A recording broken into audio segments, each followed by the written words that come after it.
This jumbo-sized Pesto Ricotta Buttermilk Biscuit is ultra tender. Its basil, roasted garlic, creamy ricotta cheese crumb, and crisp buttery parmesan pine nut crust is scaled to fit a 4-inch cast iron skillet.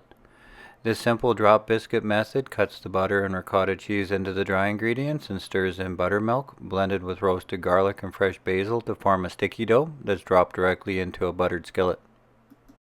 When cooked in a hot oven, the biscuit develops a rustic, craggy cracker texture that catches a basil butter glaze beautifully, ensuring a moist biscuit. To make the butter glaze, slice a few basil leaves and mix with 10 grams of melted butter. To make the cheese cracker crust, roughly chop 5 grams pine nuts and mix with 10 grams grated Parmesan cheese, and reserve for the last 10 minutes of baking to avoid burning the cheese. Then blend 50 grams buttermilk, 5 grams roasted garlic, 5 or 6 basil leaves, and season with salt and pepper. In a small bowl, mix 60 grams flour, 1/4 teaspoon baking powder, then smash 20 grams cold butter into the flour to a coarse crumb. Then mix in 15 grams ricotta cheese.